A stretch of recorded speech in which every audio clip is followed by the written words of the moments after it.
And we're live. Good evening, everyone. Welcome to Holy Crap, the Vlogcast. Vlogcast that comes from a skeptical point of view to answer some of the questions of why.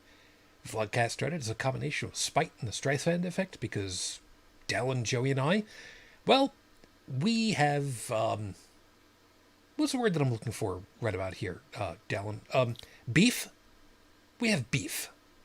That's probably the best way of putting it. Yeah, that works.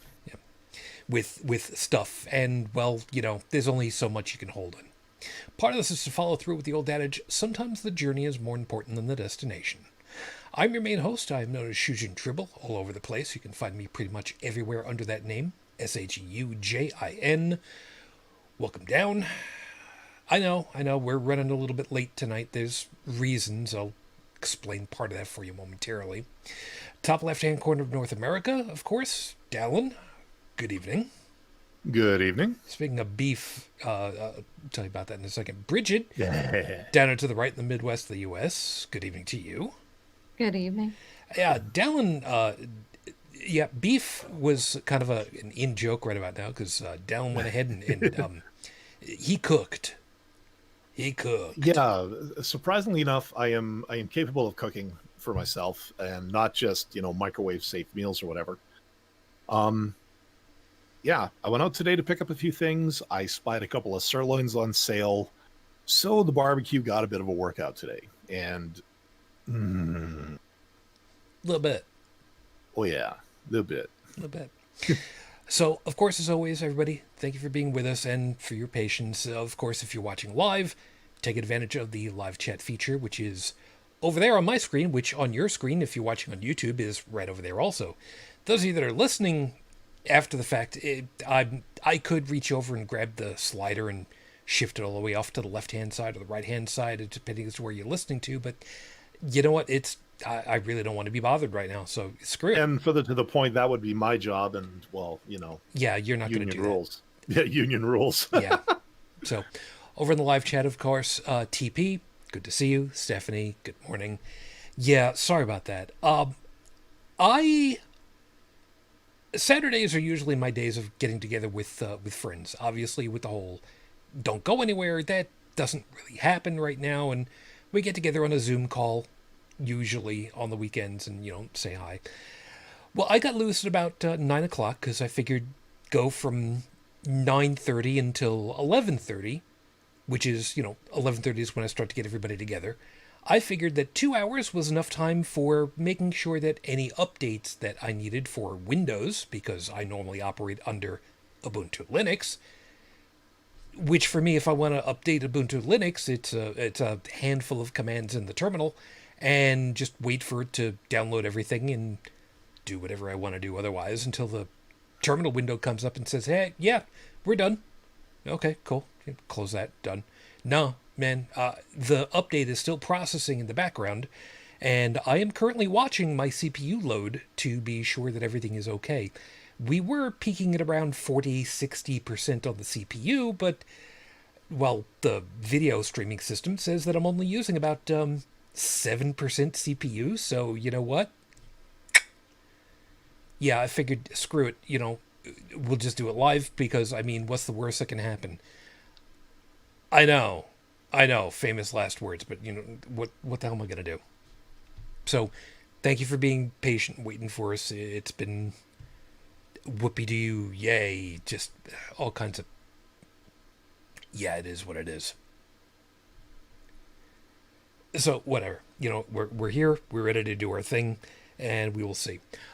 Don't know where Joey or Joseph are at the moment. It's entirely possible for Joseph that he's probably sleeping, which, you know what, wouldn't surprise me the least, the way that things are going. Radiation poisoning and everything over there. What are you going to do? And Joey, well, we know full well that Joey has been busy working on stuff and being out in the heat. And Dalan and I talked with him last night. He's, things are busy physically on him. I think is probably the nicest way of putting that, wouldn't you say? Yeah, Buddy's winding down quite a bit. Yeah. There's that old saying, an honest day's pay for an honest day's work. And, we all know what that entails. Yeah, but And I mean, right now, I think Joey's like the element of honesty at this point. To hear him talk, it sounds like he's getting run pretty ragged. yeah, Mm.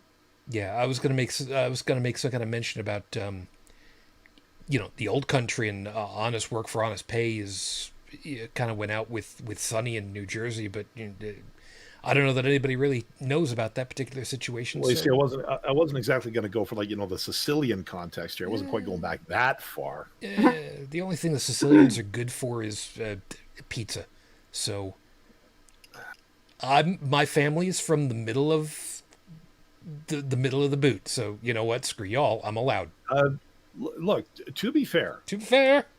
yeah, about the only thing I really know about that culture, I got mostly from The Godfather, and when they said they were bringing in quote unquote the Sicilian, which was like in the third act of Godfather 3 when like everybody just up and died. Um, I figured that there must be, is the reputation well deserved? I guess would be my question. I'm going to echo what TP Seeker says over here. Pleading the fifth at the moment, been a weird, wacky day night. So yeah, I'm going to join you on this one. So thank you. I'm going with that. I'm going with that. And for the record, yeah, I have not had a proper Sicilian pizza in an incredible amount of time. If and or when I ever get the opportunity to go back down to the home country, Long Island, I can't wait to have an actual Sicilian pie again because, oh my God. For those of you that are wondering what a Sicilian pie is, you've seen those big rectangular pies. They're usually the consistency of like a regular round pie, but it's square. It's usually referred to as a party pizza. Mm-hmm. Yeah, try to imagine shaped like that, but instead of being about the same consistency as like a cracker or a regular round pie, it's about an inch and a half fluffy. So, yeah, I miss that a lot. But that's me. I also don't have a drink. Shit, I should have done that before I got started. I didn't even, I got so pissed off with everything going on, I didn't even think about it. Shit. All right, you know what? Whatever. Deal with it later. Because, I mean, what am I going to do now? It's not like I can walk away at this point. I'll just, whatever. It'll be what it'll be. So, thank you for being with us. And again, sorry about the delay. We'll just get right into everything and we'll just kind of roll from here. So, with everything started, with 5 minutes on the clock, let me go ahead and get you your 5-minute freestyle, which starts right now. Bigfoot. Since I make the 5-minute freestyle just one word now, I should have otherwise put the Bigfoot effect.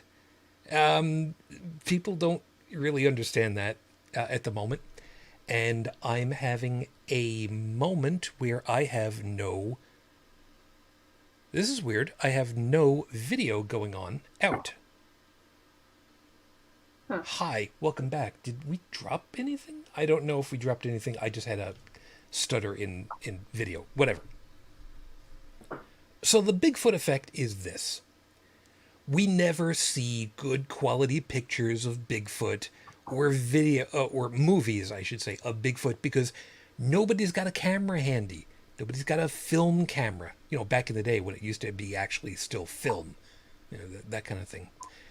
But then the question became, once cameras are ubiquitous and everybody's got one and anybody could have access to one and they could be developed almost instantly. I know, back in the day when film could be developed. I know. The photomat. Shut up. I'm old. Shut up. I know. Aren't we gonna finally see all the pictures and all the film of Bigfoot we could ever want? Well, guess what happened? Exactly that. We have all the pictures and all the film and all the video, all the movies of Bigfoot we could ever want because everybody's got their camera waiting to be used. All right, So far, there hasn't been any. But what else has been going on?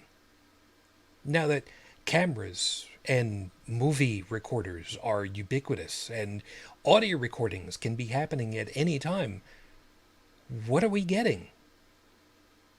Recordings of things that are illegal.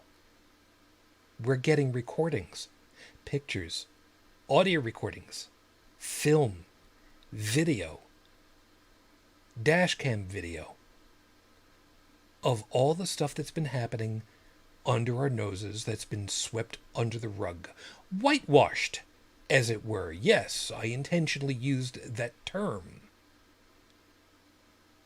That's what's been causing all the ruckus for the last 50, almost 60 days straight. When there is video that shows exactly what happened, and people go ahead and say, there's other stuff that happened, that mitigating circumstances. Okay, look, there's a certain point where you have to look at the preponderance of the evidence and say, okay, look, we've got video of this smoke over here. And it's the same kind of smoke as what's happening over here. And it's the same kind of smoke as what's been happening over here.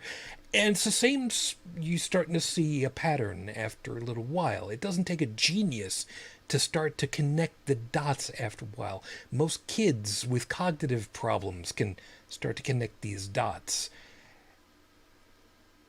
You know, there's a certain point where you have to look at this stuff and go, wait a minute. There is such a thing as coincidence, but after a certain point, you have to look at stuff and say, wait a minute. These things happen with some degree of regularity. They seem to happen with some degree of frequency. They seem to be happening. Maybe it's worth investigating into this. The same way that people would say, look, just because a lot of people believe something doesn't make it true. You're right. But after you have a lot of people saying that something is a certain way, let's say the world is flat. We've got a number of flat earthers out there. A bunch of them want to go ahead and say the earth is flat. Okay, you know what? There's a bunch of you that believe it. I'm just going to go ahead and not even go with all of the scientific evidence that I've got to date. Why don't you all show me why you think you're right? Maybe, just maybe, when you investigate inside of why everybody thinks something is the way that it is, you find out if they've got something worth going deeper into. Sometimes, when you've got enough video, you can find out, was there really a Bigfoot? Or what made him think that there was? This is episode 321 on the docket, Your Honor. I know. I really wanted to go ahead and do something to do with space, because 321.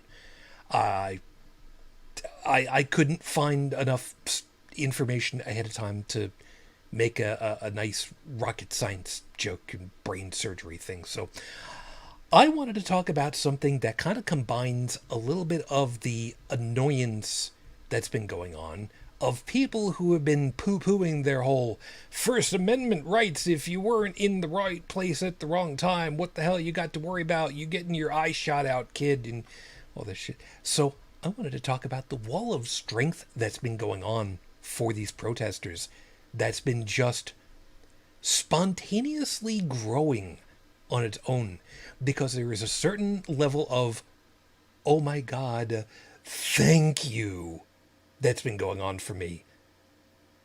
So I wanted to be able to find a minor bit of levity in the middle of all the stuff that's been going on, and I think it's worth talking about.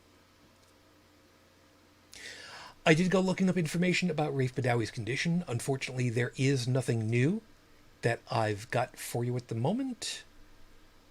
And YouTube is complaining about my stuff right now. What is going on? So there is buffering going on at the moment. And not a heck of a lot of anything I can do about it right now. This is annoying. So those of you that are watching right now and kind of wondering what's going on, sorry. I'm going to kind of wait for what's going on. The funny part of it is I see no dropped frames. So you guys who are on the chat, let me know how things are progressing for you at the moment. I'd appreciate it. Kind of work it from there. You should have worn an orange shirt, Shujin. Yeah, I know. I thought about it. And that's going to be important in a few minutes. Anyway, like I said, I did not have any new information on Rafe Badawi. So as of the recording of tonight's show, it has now been 8 years, 1 month, 9 days since Rafe was unjustly incarcerated for thought crimes. Our hopes, our thoughts are still with you and your family. We are still waiting, and we are still hoping. You know, we're still here. And you guys are telling me that we're good on the streaming front. Okay. You know what?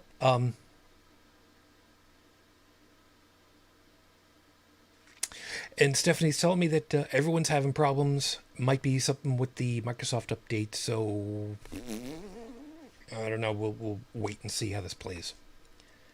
But you know what? If you guys are saying that the stream is still up and running, cool. It's fine by me. I can't wait to hear the conspiracy theories behind this one. Oh yeah, tell me about it.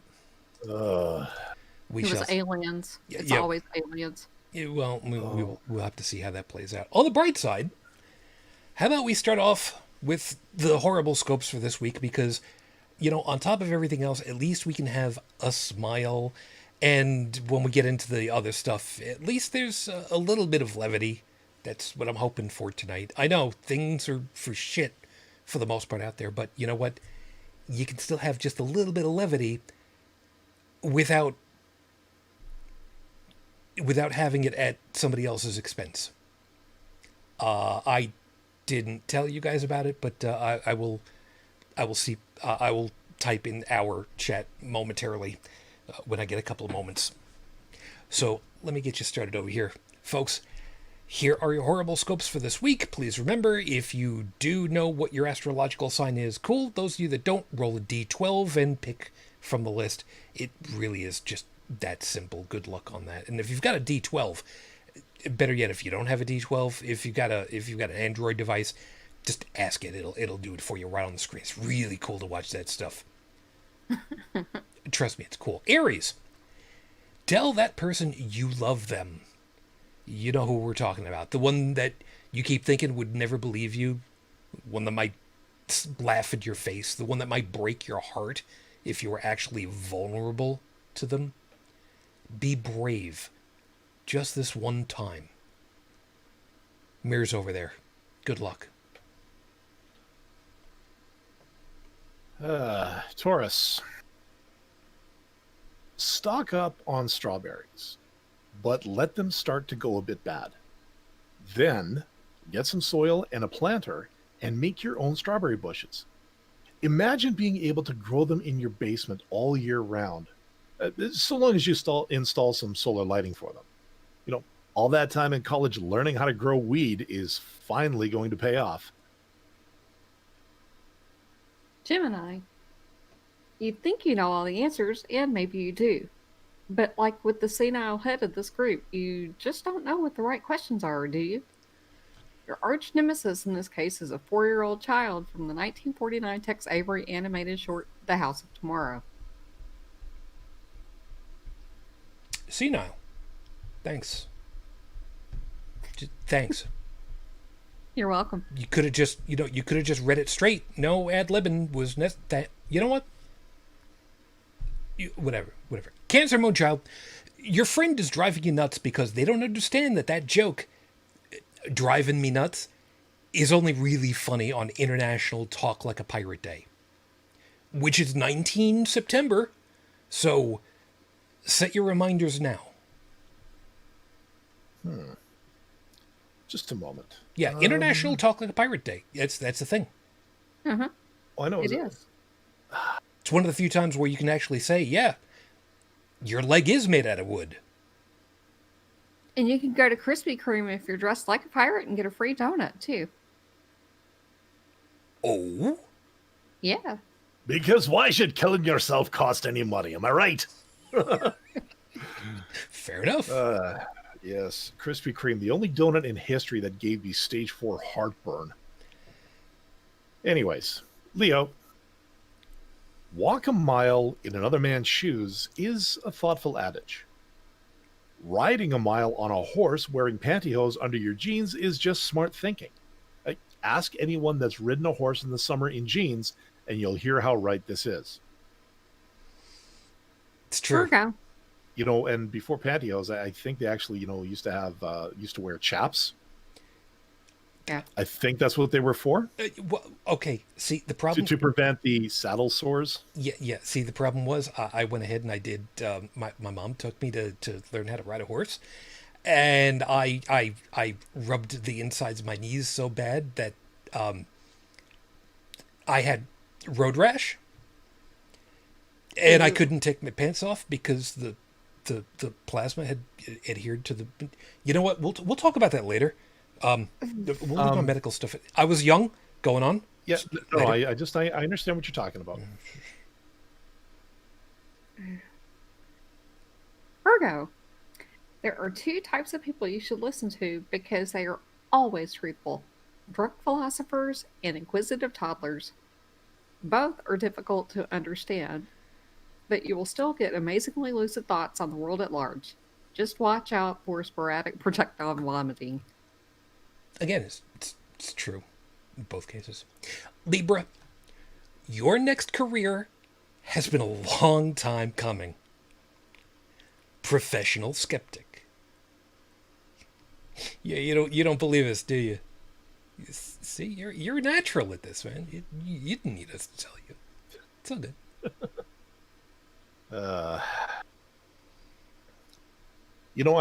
It's nights like this. I'm actually glad I'm not a Libra, because with my current employment status, I'd be looking at these going, I wonder. I don't know. Could you see me as a mortician? I guess it would depend. I could just see it. Well, just imagine, Ajax Mortuary, where deadliness is next to godliness. Will you be picking up the slab tab? I'm sorry. Sorry, there's City Morgue.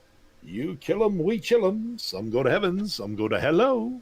I'm sorry. Sorry, going on. I don't know. There could be some catharsis in there too if I moved back to my old town. But anyways, Could be. Scorpio, your lucky number is 11. Draw it one way, and it looks like Norwegian runes. Draw it the lazy way, and you're trying to find the absolute value of nothing. Basically, it's like dividing by 0, only worse. Yes, worse. Sagittarius. With schools being closed for extended periods of time, possibly even through fall, there may be one relative good that comes from all this. The spread of head lice is far reduced right now. Think about it. If we were in a head lice pandemic, we'd be shaving our heads and fumigating our homes and stores and doing whatever we needed to rid ourselves of this infestation. But sure, yeah, inhaling noxious scents is so much better than staying at home watching reruns of Match Game. Whatever. Yes, it's funny. I actually looked it up to try to figure it out, and I haven't seen any conspiracy theories that the head lice population is going to be utterly destroyed, and I, for one, would welcome a world without head lice. Thank you very much. It's just me. Hadn't thought of it, but you're right. I guess we'll see how long that lasts. Anyway, Capricorn, stomp all you want, but you won't get your way. You knew this was how it was going to be with that cat when you got it. You have no one to blame but yourself. And the cat agrees with us. Present company accepted. By the way, Doc, good morning. Go back to sleep. Yeah. Yeah, given the states of inebriation we found Doc in earlier this week, and I'm amazed he's conscious. Anyways, oh crap. Aquarius, tonight, find Cassiopeia in the night sky. Or Cassiopeia if you want to get, bourgeois about it. Yeah, that's the way I always pronounce it. I don't know why. Okay, the way I pronounce it is because Battlestar Galactica, whatever. Yeah. Anyways, it's kind of a W near north. Now, from there, look down and to the right. About 1/3 of the way to Mars is the Andromeda Galaxy. It's zooming towards our galaxy, and they will one day collide. Now, what does this have to do with you, Aquarius? Nothing. Because you're not going to live long enough to see it. Pisces. You're supposed to be the old soul group, the artistic, sensitive, spiritual people who are nurturing, healing, in tune with all the goodness in the world. Yeah, we're on to you in your front. You've been secretly gathering information so that you can blackmail people and get your way. We've only got one thing to say to you. Notice me, Senpai. It's close enough. Those are your horrible scopes for this week. Enjoy them. Pass them around. Because, I mean, if there's no headlights to go around, we might as well give everybody something back. I don't know. Something like that. Somebody also mentioned pubic lice are two different species because TP had suggested crabs might no longer be a thing for a good portion of the population. So there could be other reasons for that, but no, that is true. There could be. Yeah, that is true. That is true. So enjoy those and have yourselves a great time. So anyway, getting back to the topic at hand, and what Brigid had said is correct. I should be wearing an orange shirt tonight. Unfortunately, I did not think to change into an orange shirt tonight, of which I have several. But, be that as it may. There are, like I said, there are some groups that have spontaneously grown into the frontline protection for these protest groups that have been going on. And I could not be prouder to hear about this kind of stuff. And I say prouder as a human being, never mind as an American.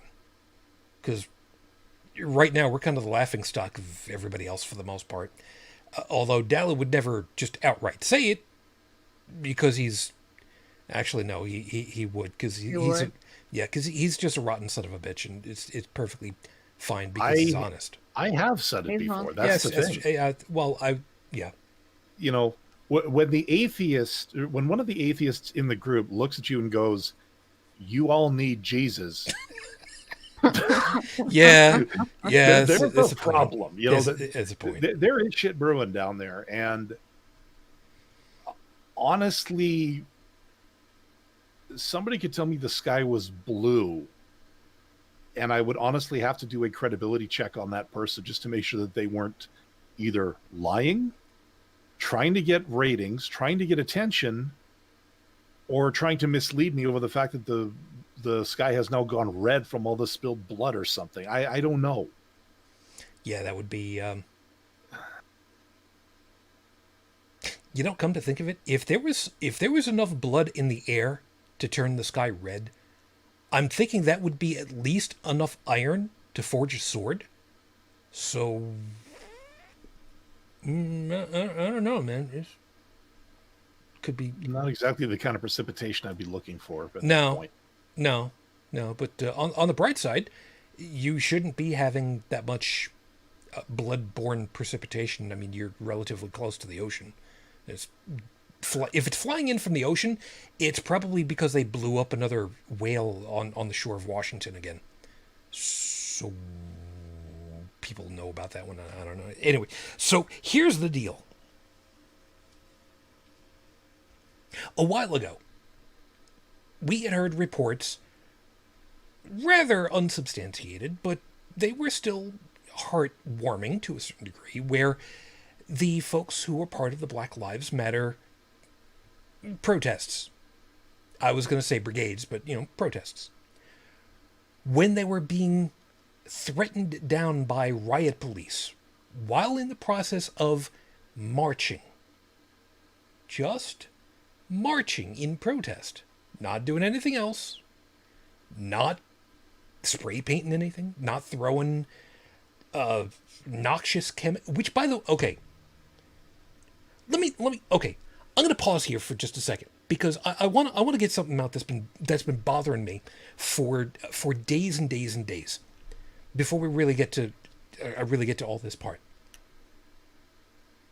I want to go ahead and throw something past the two of you, because both of you know that I am a rather level-headed individual. You know full well that I am the type of person who, if something really gets under my skin, holy shit, it's probably really bad.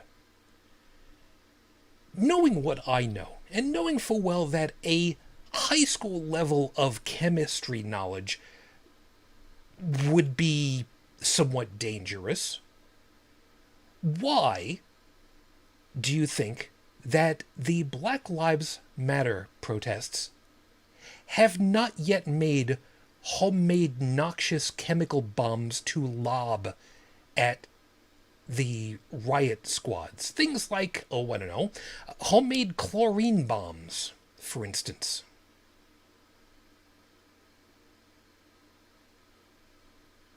I mean, you don't need to have anybody checking your ID the same way that you do for getting a firearm in order to make a homemade ammonia or chlorine bomb. And the amount of damage it would do to the riot police would be rather, I believe the expression would be, drop dead. Well, the moms probably don't want to go to jail. I would imagine. That would be and that's one thing. And the other thing too is you've got to think about escalation. Oh, absolutely. Because they lob a chlorine bomb. Somebody recognizes it as that, like basically smells the chlorine, realizes what's happening. 2 words. Weapons free. Oh, I know. Which means the riot police will stand, deploy, and mow down that entire group. No, and what a lot of them are doing right now is, okay, they get bricks thrown at them. They get whatever thrown at them. They get fireworks shot at them. Mm-hmm. They do not rise to the bait. And the reason they don't is because the second they do, it's help, help, I'm being repressed, even though we started it. Because it's all about optics. And the media is waiting.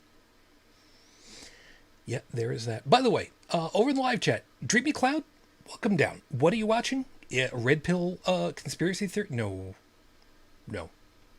At the moment, I'm talking through a thought that I had, which Dalan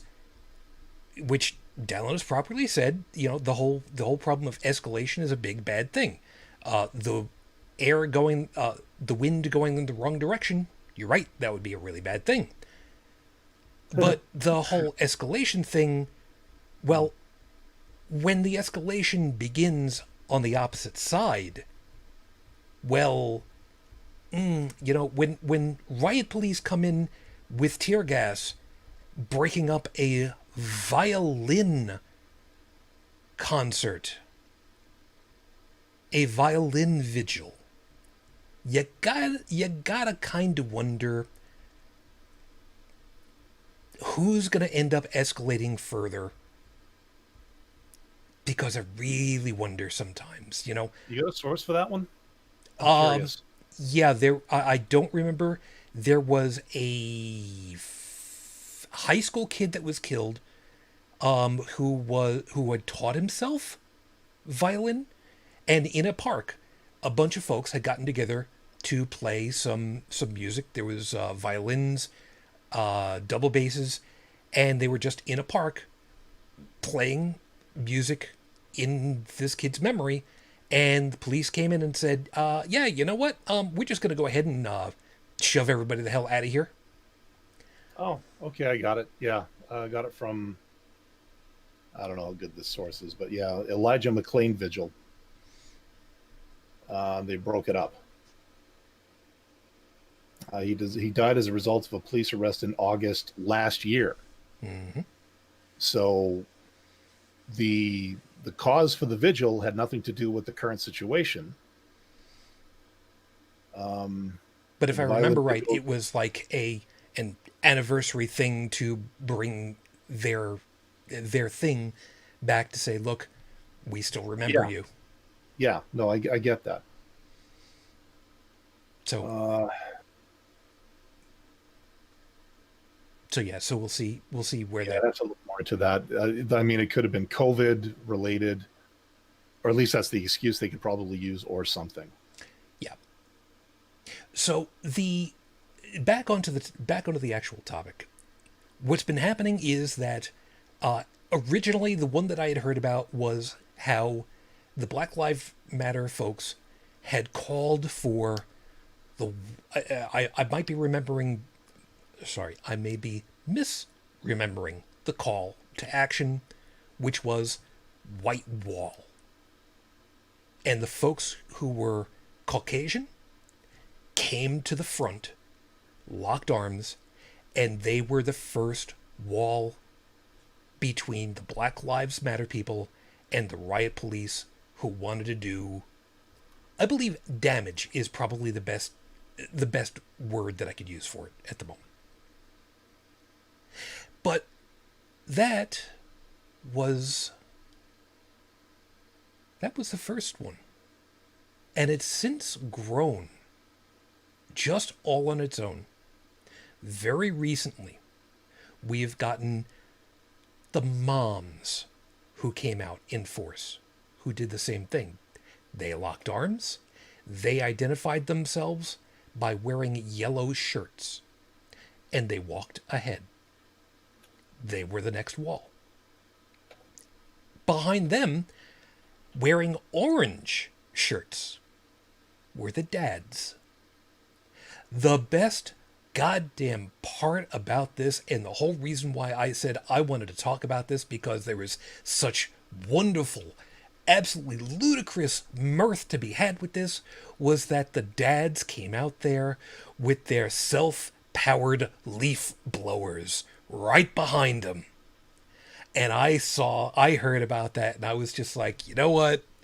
This is just too damned funny. In the middle of all this crap that's going on, how suburban can you get? That the moms I think the only way you could up the ante would be, riding mowers.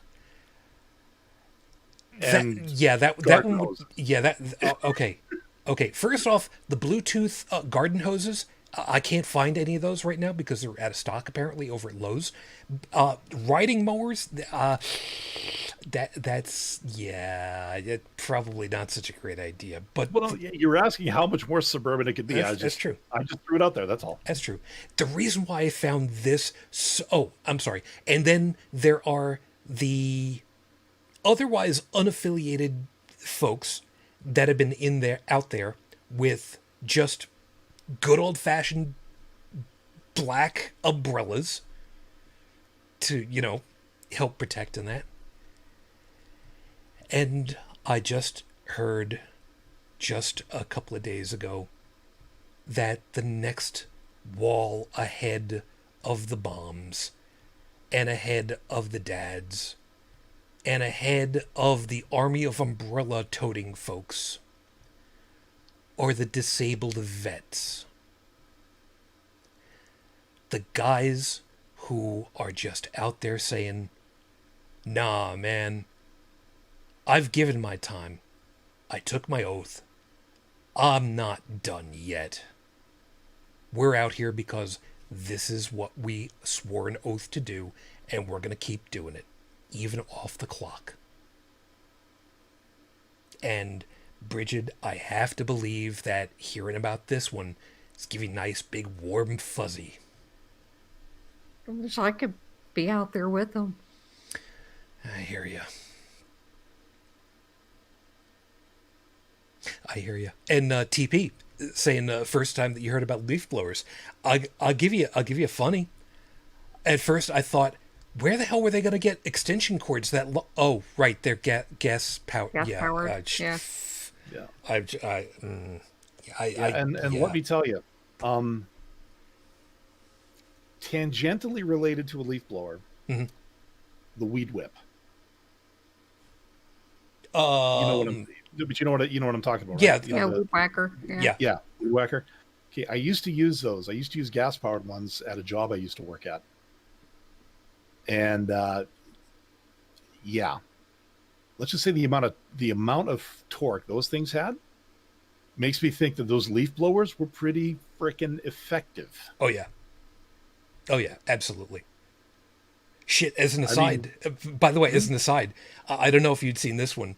There was apparently a video that somebody had gotten where there was effectively a dust devil that had spawned in the middle of a block where there was a whole bunch of smoke canisters going off. Don't know if it was tear gas or whatever the hell it was. And the dust devil just sucking everything up and out of the street, the alley where the street was. And I saw this, and my comment to it was, when Mother Nature is done with your shit, it's like. Yeah. Stephanie mentioned a traffic cone also traps the gas in, and I've mentioned this thing before. Subverse News, of course, now they had to rename it to Scanner because apparently there's a video game coming out, but that's another story. I forgot about that. But they did, or they do, on the ground reporting. Like, they go to places and interview people, and they do camera shots of the area. And some of their staff went to Hong Kong during the big protests that were happening. And watching how some of these protesters handled what the police were throwing at them was pretty cool. Like the traffic cone idea, there was some other things that they were doing to help mitigate the damage being done by what was being thrown at them in terms of like tear gas, water cannons. Apparently one of the people, Emily Molly, she got nailed, and I don't know what it was that hit her, but like she got burns on her arms and legs, and she was a reporter. These people had, yes, they were done up in gear, but they had, press credentials, which is supposed to be almost akin to that of the garb of a medic in war. And these are people you don't attack because, well, think about it. They're journalists.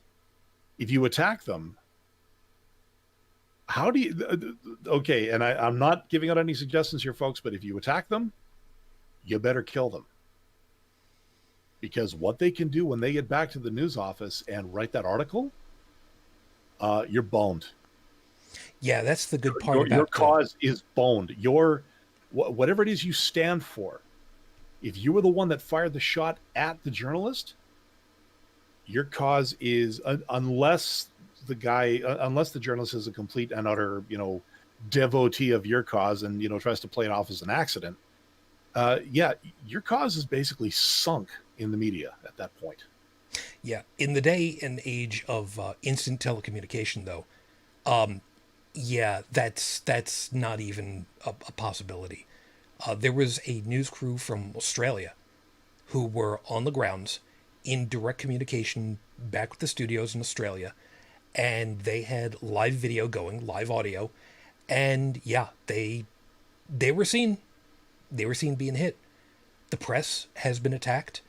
Legal observers have been attacked. Medical tents have been attacked. And Brigid, you know full well about this one. I've commented about this. I've had a couple of Facebook quarrels with folks. Yet again, imagine that, me, imagine that, where they have destroyed sources of water. Memory serves, Geneva Convention says you're not allowed to do that. Yeah, They that's what it says. they have destroyed supplies in said medical tents, again, against Geneva Convention in a war zone, if memory serves. Anything Yeah. that they could not destroy, they sprayed and covered with pepper spray or whatever the equivalent is, rendering it unusable in a medical tent. Again, memory serves, in a war zone, Geneva Convention says, we all basically say that you shouldn't do this and don't do that. Yeah. Now, I'm not trying to poo on anything here, but there should be some clarifications. Yeah. In war, that's the key word. This is not a war. So a lot of the conventions that we're talking about here don't really apply. One of the things I've heard about why they were destroying the water is because potentially the water was not water, but something that could be used against the police. And again, I'm just going off of what I was told No, or what I read. I'm not taking a side on any of this shit because no, you're at the risk of sounding smug, it ain't my country, and nothing I say here is going to make any difference anyway to anybody. So, anyways, yeah, but you guys are currently hoarding the international supply of murder hornets. So, I mean, at any moment. yeah, you should be thanking us. Yeah, that's true. I mean, if you decide you're going to start looking north because, for whatever reasons, just remember, murder hornets, cobra chickens. Yeah, well, it's true. As an aside, And don't even ask me about the moose. yeah, no, that's perfectly.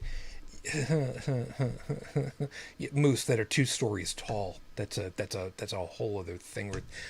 As an aside, by the way, did you guys hear about the one poor sod that did not stop at the border crossing in his car, made it across to Canada, crashed into a Canadian, I forget if it was a border crossing cruiser or whatever it was before he was taken in?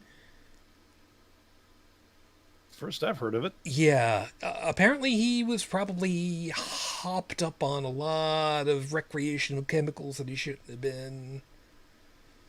And a lot of people saying, yeah, have him pay for all the stuff that he damaged, keep him in prison for a while, and then ship him home with a minimum 10-year you will not cross again on him, which I'm okay with. Mm-hmm. I'm okay with that. That sounds reasonable. Well, hey, there's an interesting law in the books here in Alberta, apparently. Once you're released from jail, you are actually supposed to be escorted to I think it's either the city limits or the border. Yep, I remember you telling about this. Yeah, you are given a horse and a pistol and told to never come back. So, Pistol, but with or without bullets? Because I'm kind of. you think about it. Yeah, I know. You're being escorted. I know. Yeah. So, yeah, you might be able to get off 1 or 2 shots. At which point, a plethora of revolvers would have discharged their load into your body. Yeah. And trust me, folks, it is not nearly as sexy as it might sound. Yep. Here's a revolver. Here are your 6. Here are the 6 bullets that go along with them. Oh yeah, you're gonna have to unwrap the duct tape that's around it 7 times. So good luck on that.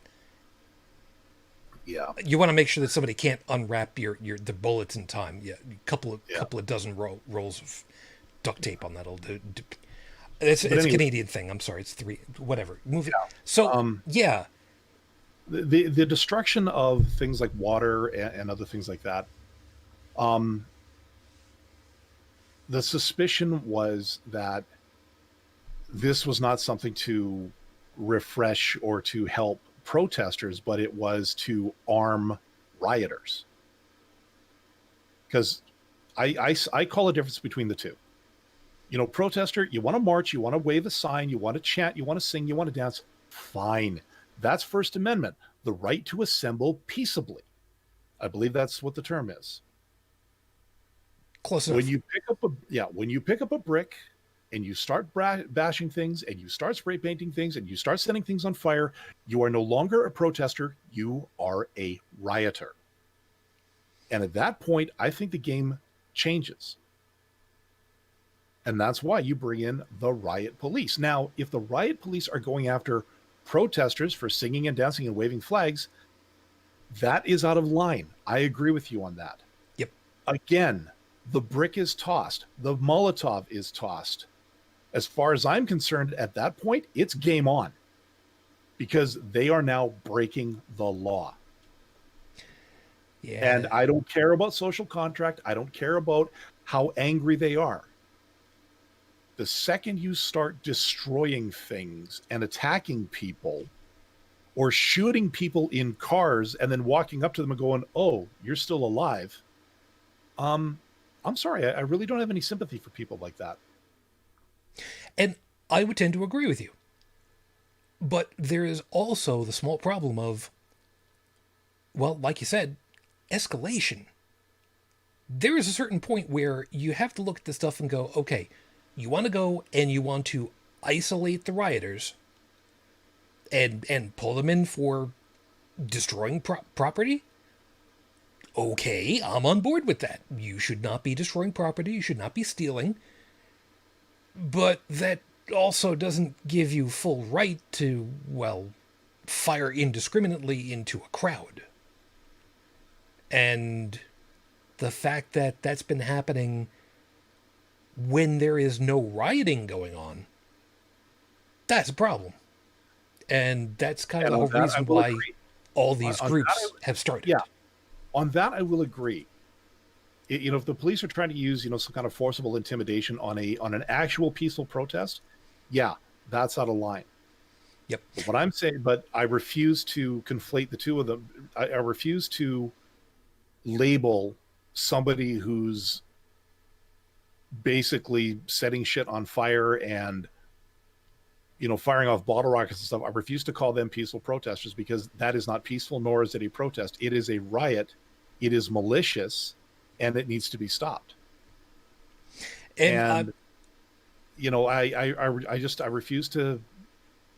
refuse to acknowledge when they call it a peaceful protest, because at that point it's not. It is just a bunch of people who just want to go around and break stuff because they're angry at something.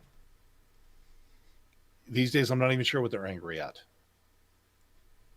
There is something to be said for that, and I will not discount that myself. I'm not going to be the type of person to say, look, I've got my ideology and I'm just going to ignore all the other stuff that's uncomfortable. Oh no. I would not be who I am. I would not be the proper host for this kind of venue if I did stuff like that. Would I like to? Oh, hell yeah, because it's a hell of a lot more comfortable at that point. But, oh no, man. No. There's uncomfortable stuff that's been going on that we have not been talking about. And you know what? There is a thing. Hold on a second. Let me. I don't have Twitter, a Twitter account open on my computer directly, so I need to pull this up for myself on my phone because I had a thread that ended up happening earlier that was kind of important over on the Shujin Tribble Twitter account. One of the folks from, is he Canadian? Are they Canadian? I am not sure where they're from. I believe that they are Canadian. Anyway, they had said this on Twitter earlier. Quote, "How are white American furries so fucking stupid about history? Like, how? Did you read about the results of Uncle Tom's Cabin? Dred Scott? Harper's Ferry. Do you really need the enslaved? Sorry. Do you really think the enslaved would have a nice debate to have basic human rights? Your history is so whitewashed. Now I saw this. I've got a lot of stuff that my Shujin Dribble account watches. So the fact that I saw this happen at all is something of a minor miracle. But I saw it. And I had to respond to this. And I had to respond honestly. And for those of you who are also American, I want you to take a listen to this and tell me where I've made the mistake. My responses are, quote, to be fair, it's a lot of my fellow country people, not just the furries. We were taught a very whitewashed version of our history because it's been uncomfortable to explain to kids the reality, thinking they can't handle it. Now that the genie is out of the bottle, it will never go back. We who were taught lies through omission are grown up and are pissed at what's been hidden from us for literally our entire educated lives because those before us were squeamish about what was done. We, who hated learning history because it was learn this data point and not here's the narrative that led up to this event, are finally able to put so many things into its proper place. We will drag those who will not learn into the light and force them to accept reality. I got a compliment from the head. I'm trying to remember. Is he the head? Yes, the current chair of Fernal Equinox in Toronto, who commented back to it and said, "So much of this energy that you're sharing," and it's the animated GIF of Steve Rogers, Captain America, ripping apart the wood stump when he and Tony Stark were chopping wood. Because it's just, you know what? That's the level of truth. And you know what? You don't like it? Tough shit. So, like I said, my American compatriots, where did I make a mistake? Because I'm pretty sure I didn't.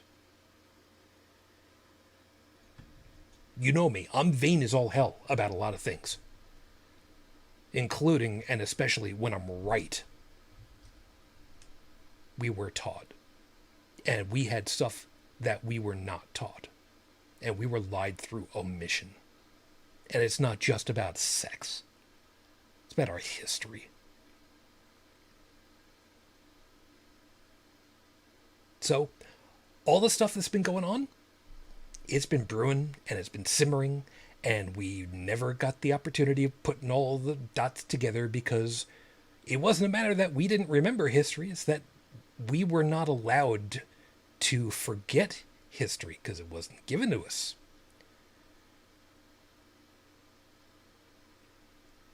It's amazing how things start to change when you get a better idea as to what's been going on. Anyway,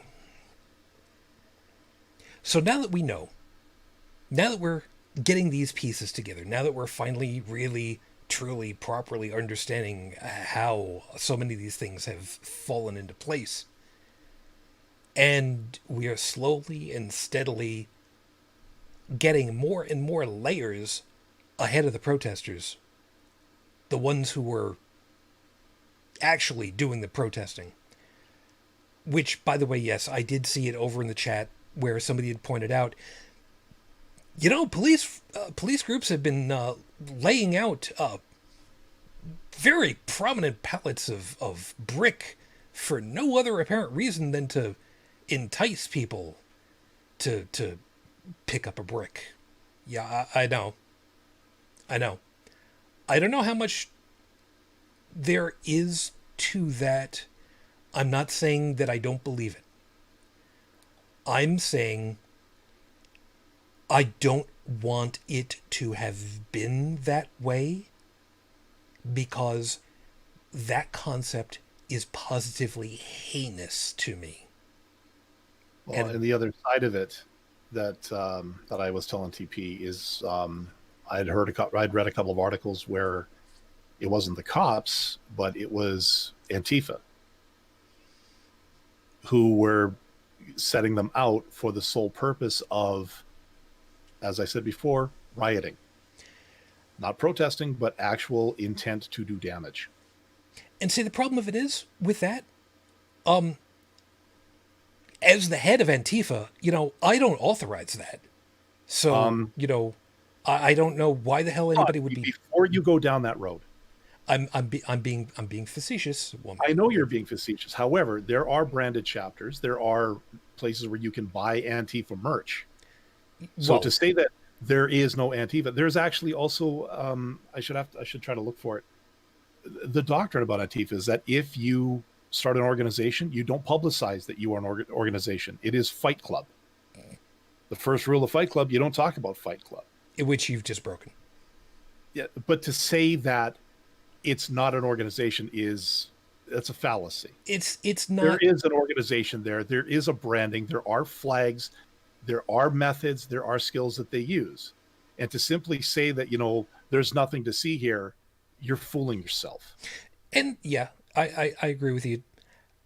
The problem of it is, it's kind of a hodgepodge of people who are together. It's kind of hard to say that Antifa is any one thing. It's so many Yeah, different people. but you know what they also say about chaos theory? Once in a while, you do get a pattern. Oh, of course, yes. So, in that hodgepodge, you could get something that could be cohesive enough to actually coordinate stuff. Maybe not to the level of chlorine bombs, but maybe to other things. Yeah. I'm coming at this admittedly relatively uninformed about, because I haven't exactly done a deep dive into Antifa, because I actually like my life and I don't want to go through it more depressed than I already am. I gotcha. By having to go into all of these people and the fact that there are actual assholes out there who do want nothing more than to see the whole world burn because they're bored. Yeah. And like, I'll be honest, my solution to a lot of these people is just final solution their asses. You know what? You want to see the world burn? What? Okay, you want to make my world burn? Why should I feel bad about a bullet being put through your head? if your only goal is the destruction for the sake of the destruction, why, like I said, why should I feel any remorse about removing you from the equation? Because you want to destroy my life, you want to destroy my world. I have a right to defend that world. Simple as that. Yeah, and before anybody gets like really, really, really wrapped into that, if it was a matter of that somebody was much more directly threatening your life and you had the ability of defending yourself, but the only choice was with lethal force, it's kind of hard to make an argument against that. It's hard to have to live with the consequence of that, but it's really hard to, if that's your only choice, you know. Now, as far as to who is it over here? Stephanie saying that photos of the bricks being set down that you've seen or of police, not Antifa. I've also seen a lot of these also.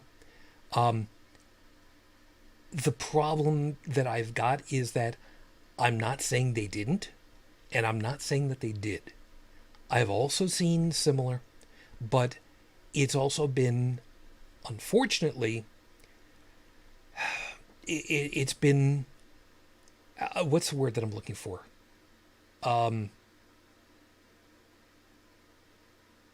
Amateur reporting, I think is the right term for it.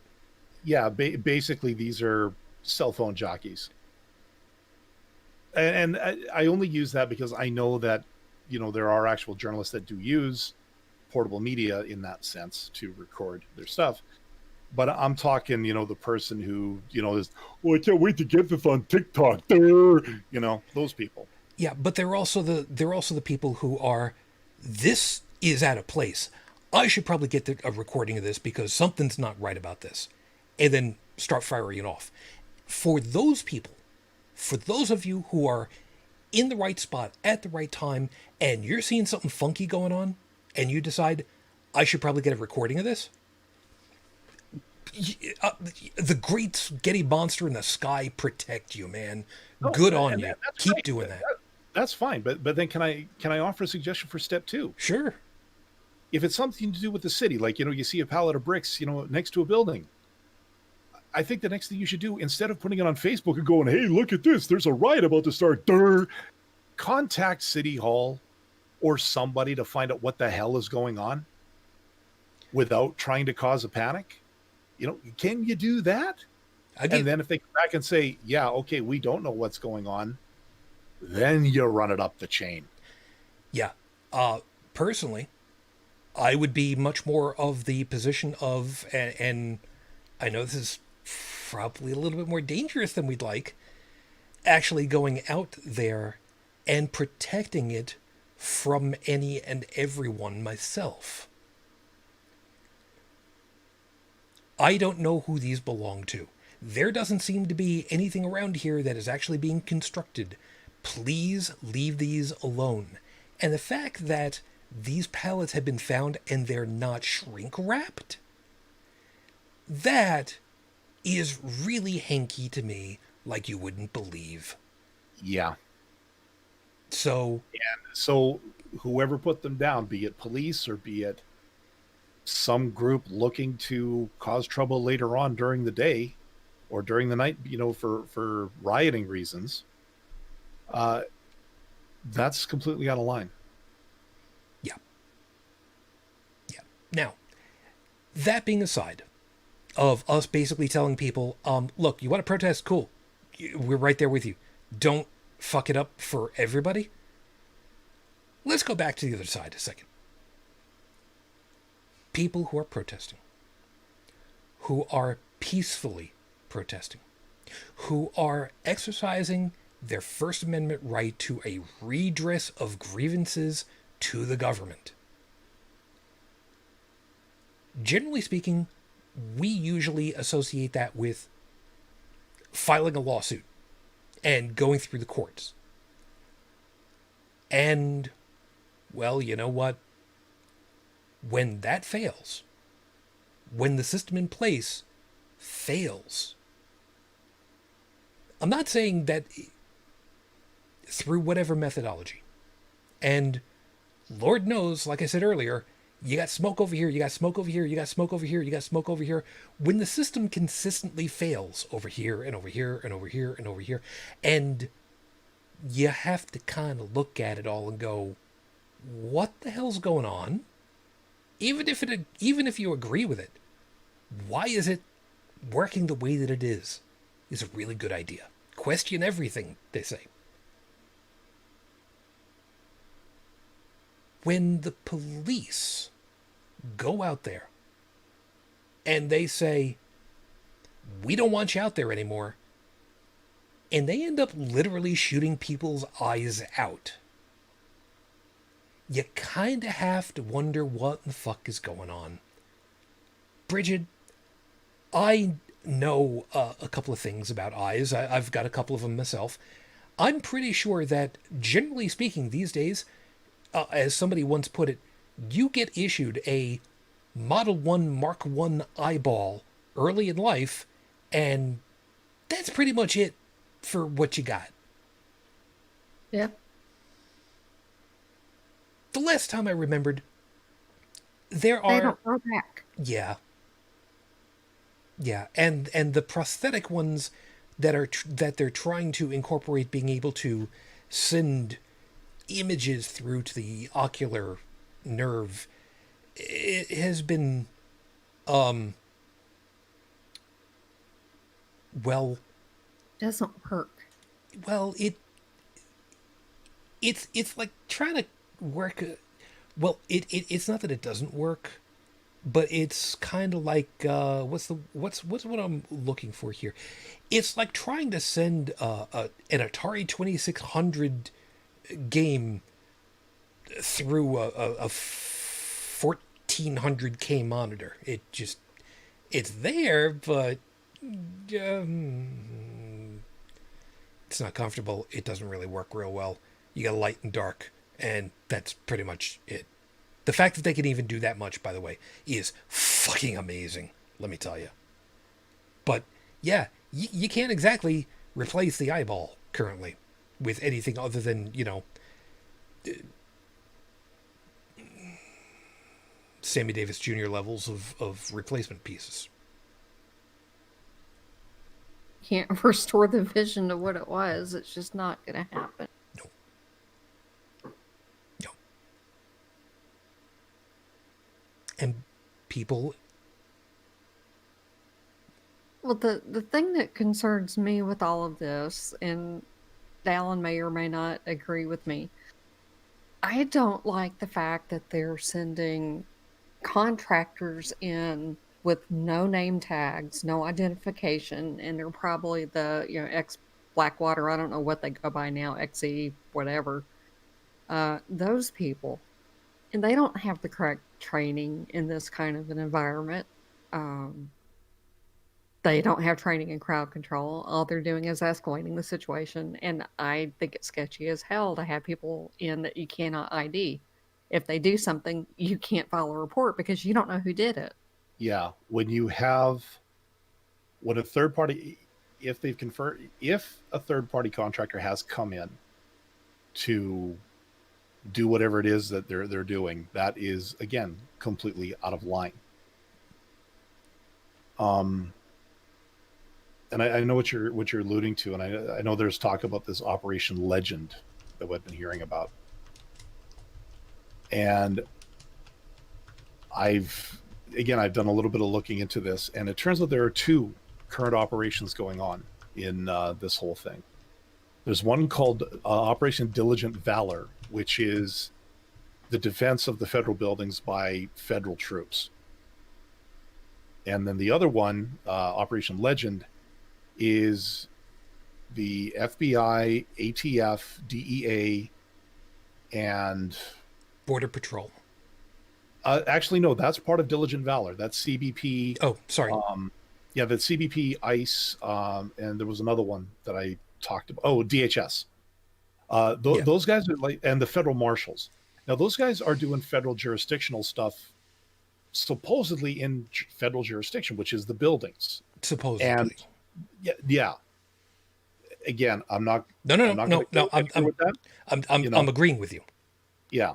But the other one is where you get the federal law enforcement, which is ATF, DEA, FBI.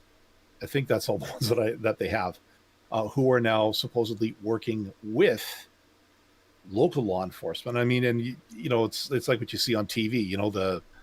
The New York City Police Department is having trouble with this. In come the FBI suits, all stuffed shirt, arrogant, and we'll take over from here.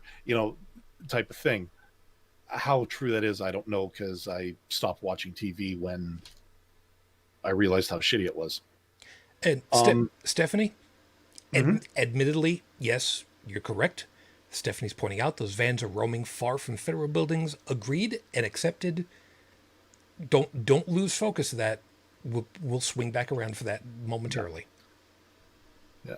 One thing I did find interesting, though, there was an article I saw earlier today about the unidentified officers, and the picture they had was of one of these camoed up officers with a tag that clearly said police. His badge number was on his sleeve. So how is he unidentified? Plus, I've also heard talks that people have actually been doxing some of these federal officers, which is posting their personal information on the net for people to, with the intent of people going to their homes and harassing them and their families. Now, on the flip side of that, two pieces, one of which is, as we discussed before, even military personnel in, well, we've talked about it a couple of weeks ago with Joe. Out in the Dust Bowl, your name is featured On your prominently uniform. on your uniform. So, Mm-hmm. as far as to trying to find information on, you want to find information on a soldier, I got news for you. Some really good optics and a good camera, and you can get pictures of somebody a long distance away and make out their name on their Yeah. uniforms. The other piece of it is, remember that whole escalation thing too. If these riot groups, if these riot police, and I'm using the expression loosely here for a second, were not directly escalating themselves and forcing confrontation with peaceful protesters, that level of escalation would not have been seen to be necessary. The fact that most of these thugs coming in are otherwise unidentifiable, when you find one of them who is, seems fair at that point to go ahead and say, look, you guys are the ones who've been escalating into us when we've been protesting peacefully and we've been, following the law, and you're not. Who escalated first? It's a round robin of that. I understand that.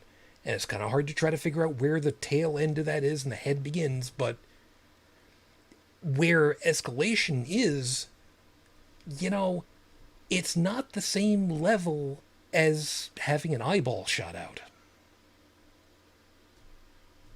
indiscriminately into a crowd. So what you're saying is that if you got caught up in some stuff and you drew the ire of somebody and they found out where you lived and you came home one day and found Tiny Tribble beaten to a pulp because somebody released your address on the internet, you're saying that's okay, that's just escalation, is that it? Well, let's make sure that we've got apples and pears here correctly. What we're talking about, the very first thing that people would want to do with the information about these, what could be contracted individuals, would be to look up information about them. Do they have a criminal background? Are they in law enforcement themselves already? Can we find any information as far as to what kind of training they might have had? Are they actually federally certified or state certified? Or can we find any information that would let us know if and or when there's a problem with these folks? Can we actually follow up on that?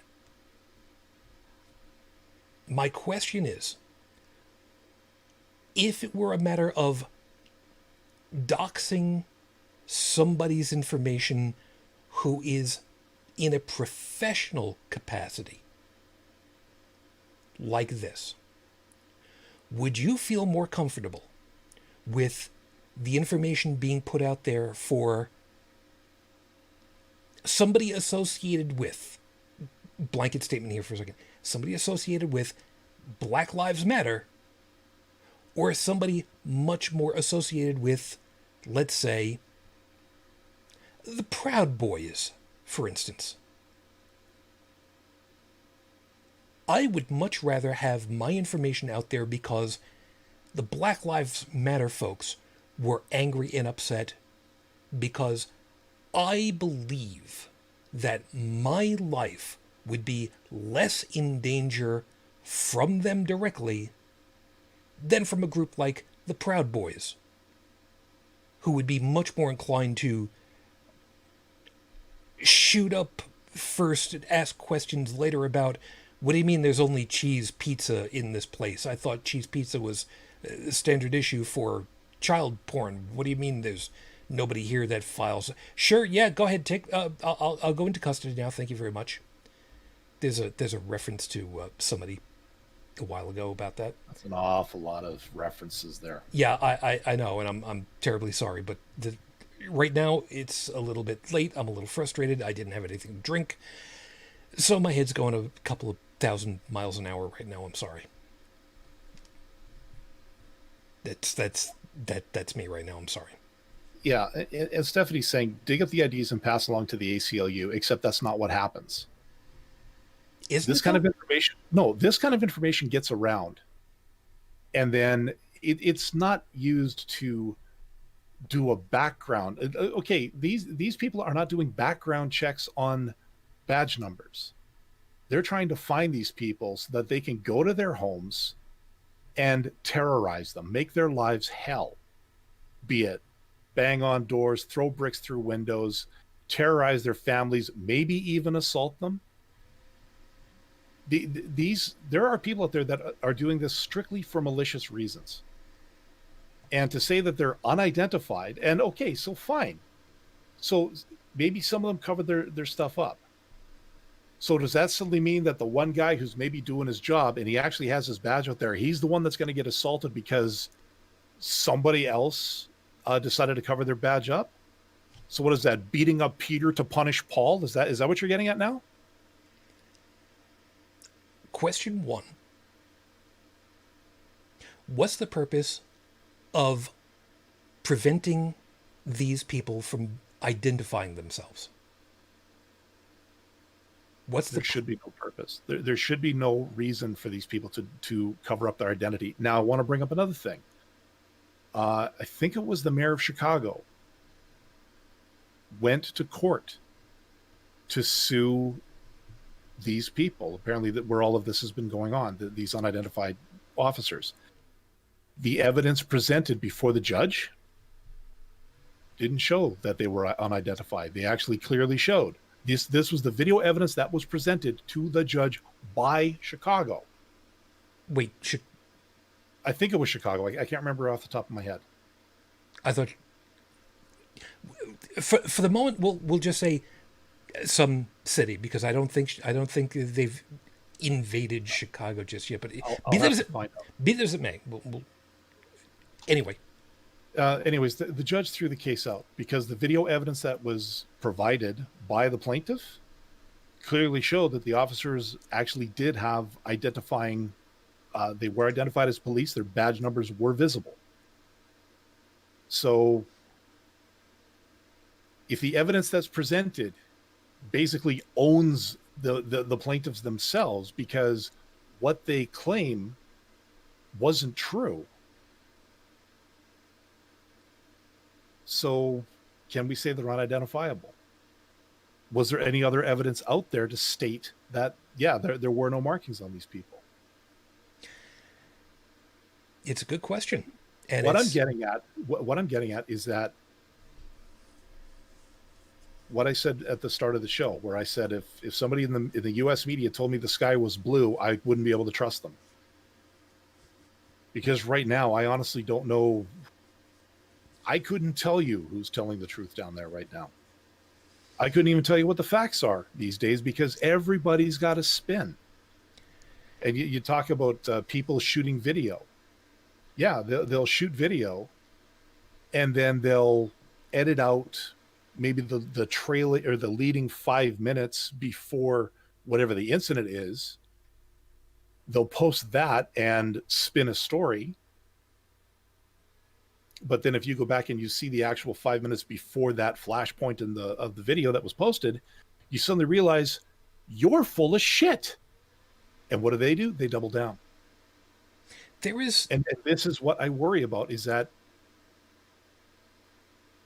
there is a concentrated effort to destroy any sense of objectivity these days. And for people to say, well, okay, what is the whole story? And everybody's going, no. This is the story. It's either this story or you're an istophobe. It's happening. So, and yeah, I'm getting a little fired up about all this because,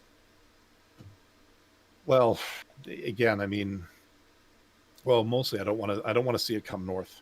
No, and I don't blame you one bit. I believe that all of us on this show, and I speak for everybody that has been on this show, continues to be on this show, that as much as we look, I hate the expression, quote unquote, capital T, the truth of a situation. I don't use that anymore. I refuse to use that anymore. But I think that I do believe that all of us believe in the reality and the facts of a situation. Yeah. We don't want to be dealing with what somebody's truth of a matter is. We want what is actually happening. And that's part of the reason why we, again, forgive me for speaking on behalf of all of us, we collectively agree that legal observers and members of the press should have full and unfettered access to document, record, and disseminate information as to what is happening in as truthful and objective manner as possible, which means that there are some groups that unfortunately are not going to want to uphold those lofty goals. Yeah. But I was wrong about the city. It wasn't Chicago, it was Portland. okay. Yeah. TP, 2 items. Live footage, yes. Any opportunity for there to be as much live footage as early as possible, as often as possible, I do fully believe is the right way to do it. Citizen journalism is a wonderful thing, especially when you've got a whole bunch of extra batteries to go along with stuff at a really good Wi-Fi plan. Well, not Wi-Fi, I mean 4G, 5G. Don't use 5G. Yeah. 5G But I mean, makes the... But the idea of having as much documentation as possible is absolutely essential with all this stuff. And, I have to agree. He's also, reminding us, still, there's no reason to beat civilians. I agree. And some of the things that were being done by the federal officers, completely out of line. Yep. I get that. Don't lose that, because Stephanie's reminding us, and Brigid, the vet, I forget which branch of the military he was with. I think it was a Navy guy. Yeah, approached the police peacefully to talk to them, and was instantly attacked. It wasn't quite so instant. He was trying to tell these guys and ask them if they really believed that they were following their oath of their oath of duty, or whatever the term of it was. And when this guy with a baton, which was probably some kind of densified plastic, because you don't use wood anymore, you use some really dense plastic of some kind, whacked him. I mean, whacked him good. Broke a couple of bones, or heavily fractured, I forget exactly what it was. And he just stood there. He just took him.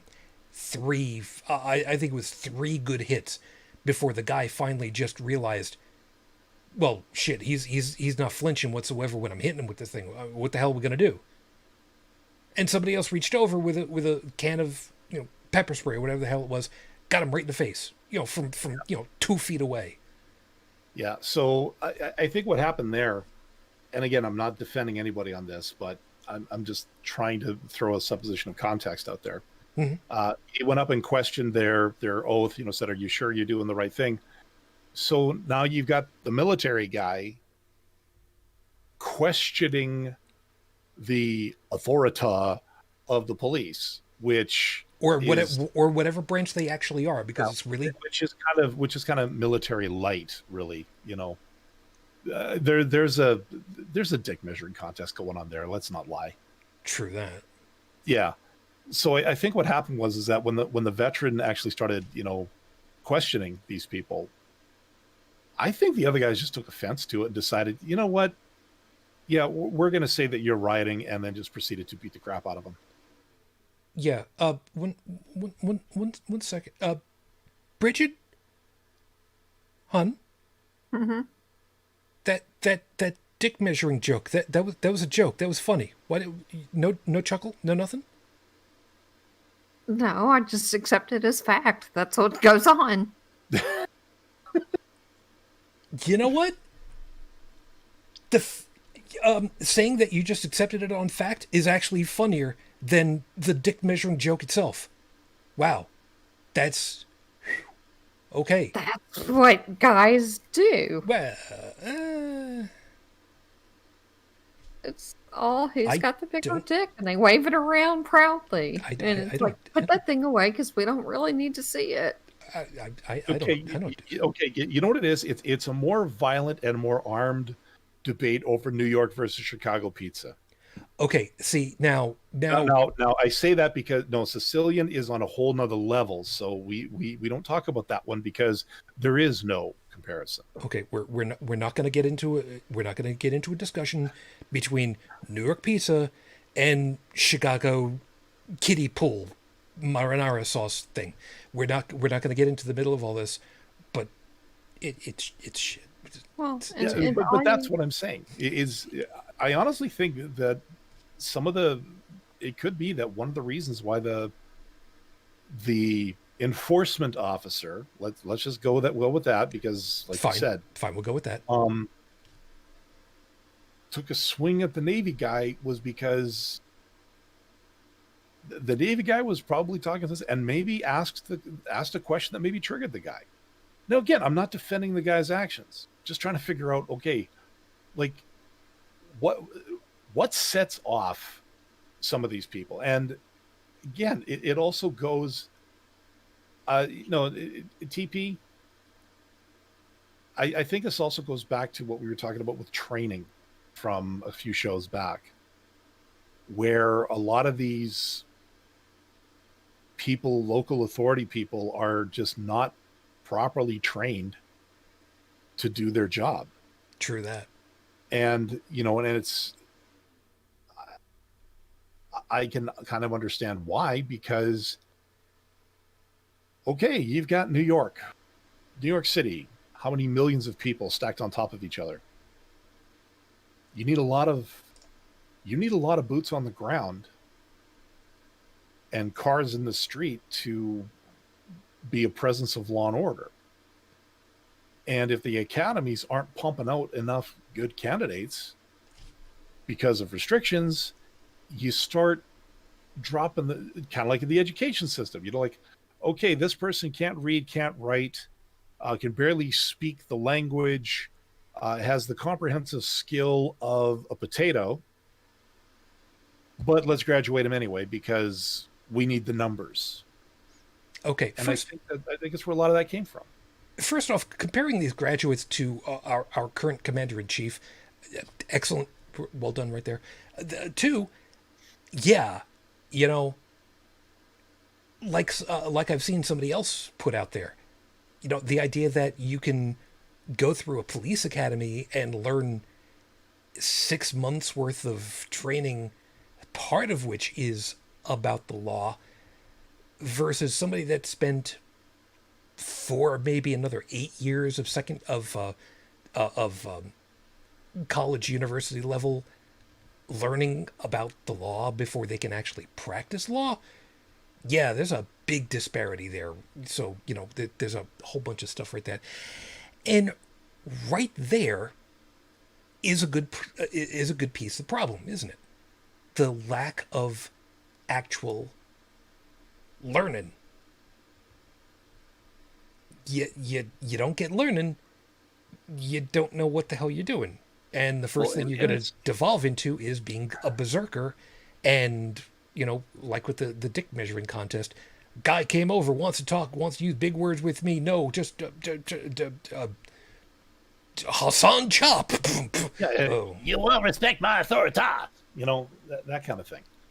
And Stephanie just said that in the UK, police training, it takes 6 months, and that makes you a trainee. Yeah. And it's got to be more than just, procedure, self-defense, driving like a maniac, and firearms. It's also got to be a lot of psychological stuff. How to verbally de-escalate.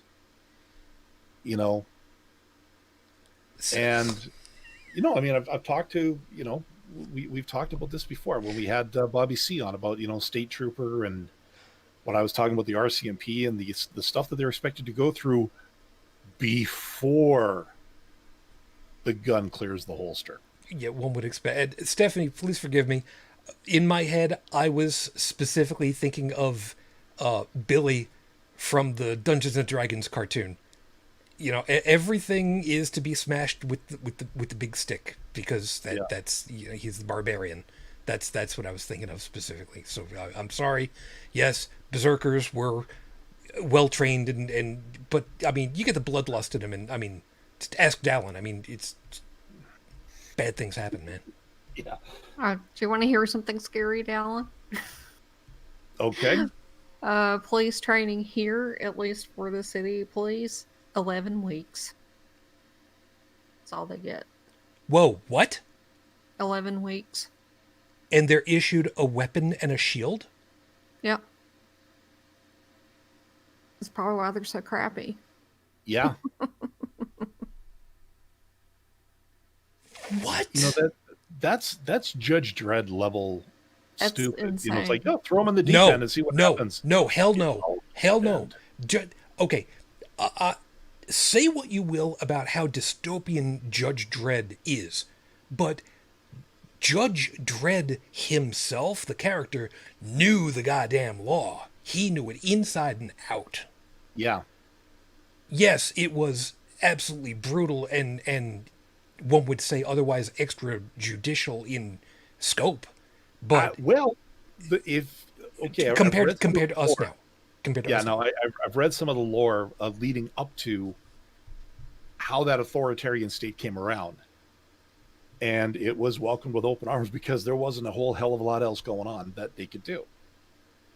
But my point is, at least he goddamn knew what he was doing. He knew it inside. He knew it in his sleep. Yeah. Be that as it may. Yeah, TP, I'm with you on this one. I'm with you on the fact that whatever he was out of line. Yeah. The fact that he laid a hand on an unarmed person who just came up to talk, to want to have a conversation. And and what Stephanie say, that's what brought the vets out, and good on them. Yep. I mean, we talk about the thin blue line, the whole, brotherhood of the police. You want to talk cohesiveness of a unit?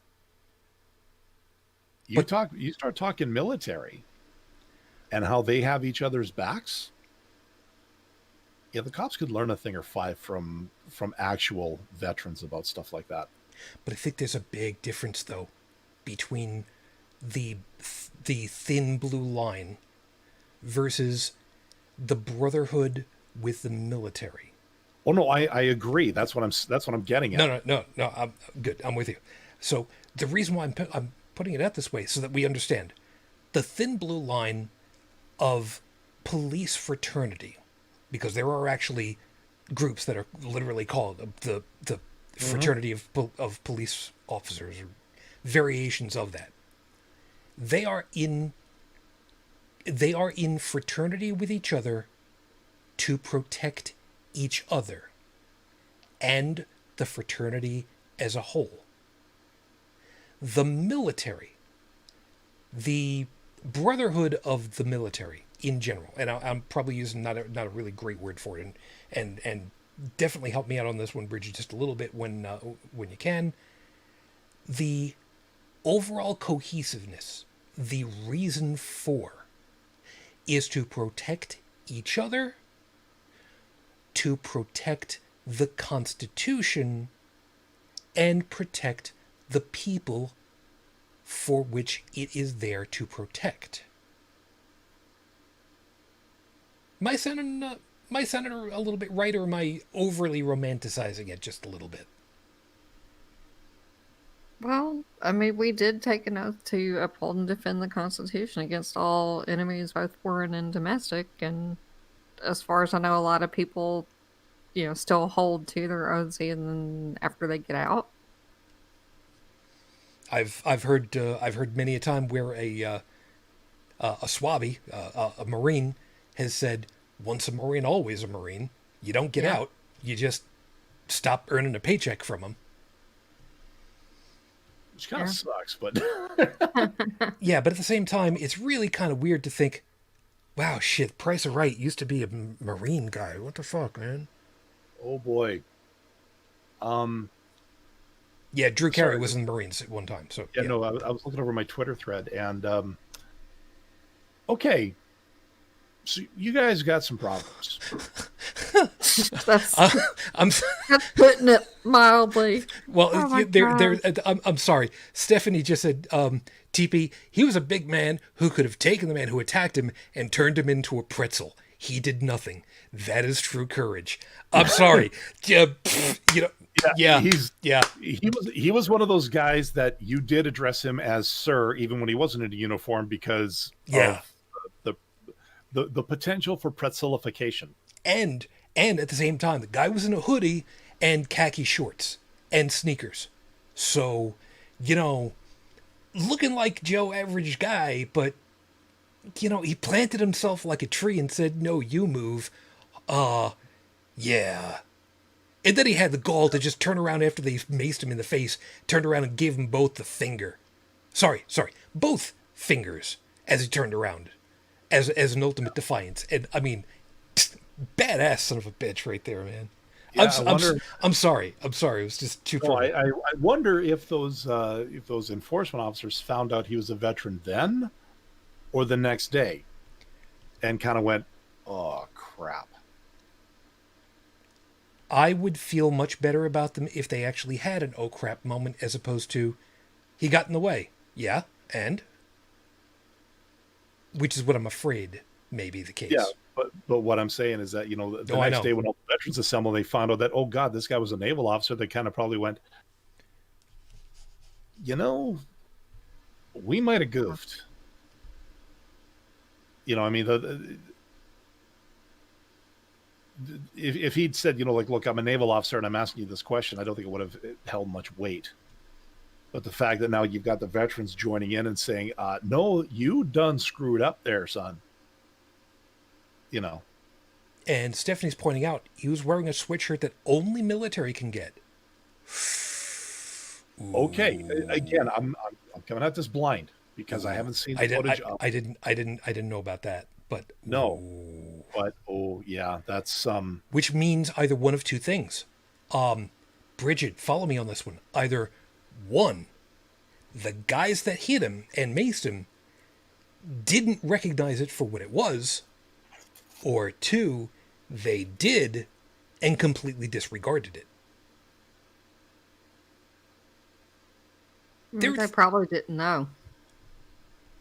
I would go with that because well, I I don't mean, think they would intentionally piss off, a whole contingent of people just yeah, and you could front go the into yard. oh yeah, you can go into Army Navy surplus stores and pick up pretty much shirts anything. and Yeah, stuff like that. So yeah, um, but no. So what I was saying, um, so like I said, yeah. you Sorry. guys, you got some problems. Yeah. Well, guess who else has a problem? Let's go over the pond a little bit.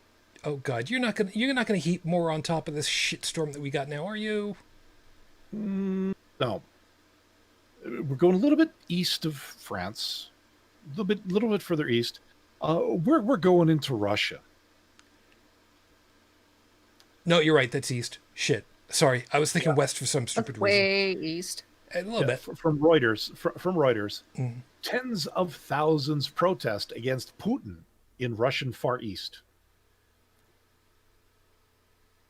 Tens of thousands marched in the Russian Far East on Saturday, the third such weekend protest in a row, to express their anger over what they say is President Vladimir Putin's mishandling of a local political crisis. So, Uncle Vlad's not having the best time of it either, it would seem.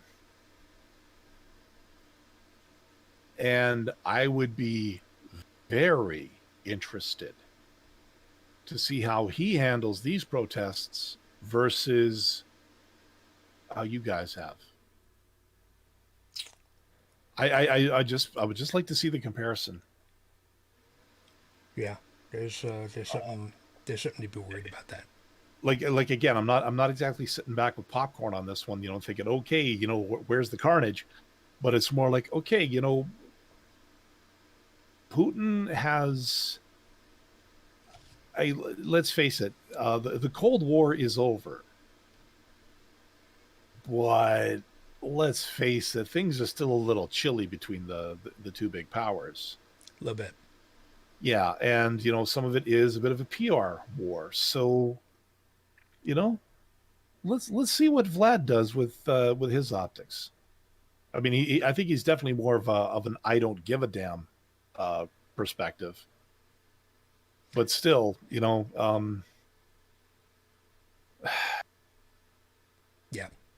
I wish they'd just hurry up with this vaccine because honestly, I think a lot of this is because people are A little stir crazy.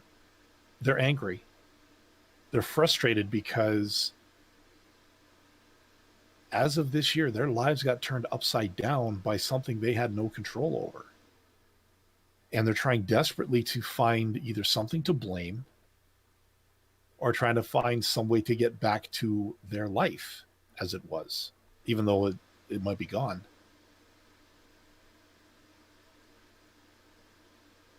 And really,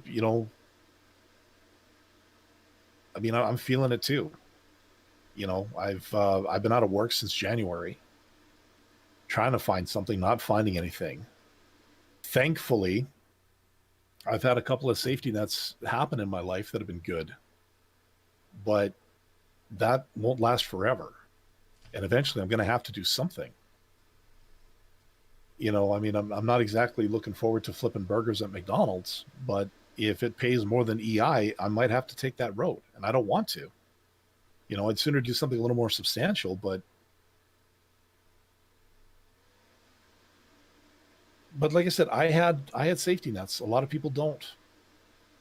True. So stressed, they're angry, they're frustrated, they're scared. And sometimes throwing a brick through a window relieves a bit of that stress. And if you can get behind a cause to as a way to vent that, and something like George Floyd happens and it just sets off the inferno that's been happening since, that's a lot of momentum.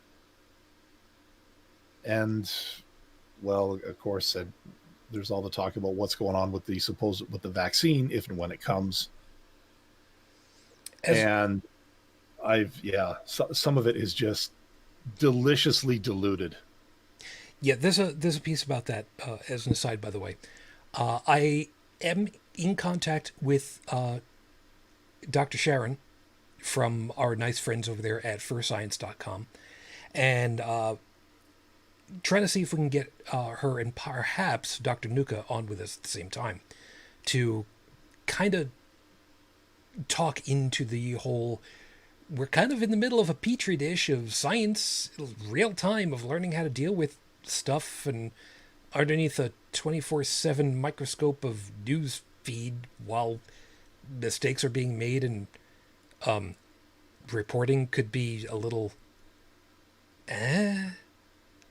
so I mean, I was hoping to be able to have her on at the same time with Dr. Conway, but this actually ends up being a little bit better because we got Dr. Conway's perspective on how stuff is and him venting his spleen a little bit, and I'm on the hook for probably a very, very expensive bottle of sake at some point. It's going to be Canadian fun, so it's not like it's going to be that bad. I'm going to go looking for some of that one of these days. Yeah, we'll ask him about that. And like I said, seeing about getting actual research scientists in this case probably wouldn't be so bad to kind of explain part of how this is all working out over here. As far as to the whole people are getting a little stir crazy, and it's just one thing heaping on top of something else, heaping on top of something else. I get that. I absolutely get that. But I also want to make sure that people understand that this in no way belittles the original complaint for Black Lives Matter itself. They're separate pieces, and this whole convergence has just escalated everything tenfold because it's one thing on top of another, on top of another, Oh and yeah. this whole thing was going to end up happening anyway. It's just that it's just kind of all happened with it all together. The powder gig was there, just looking for the right spark. And Yeah. you have the latest, the latest killing, senseless killing of somebody by a police officer.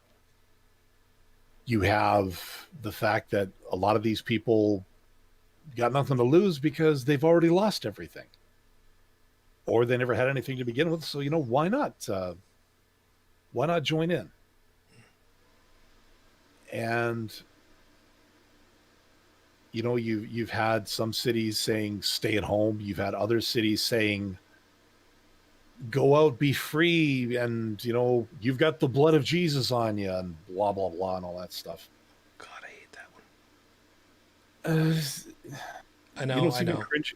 It's cringy when you actually watch that interview. Um, but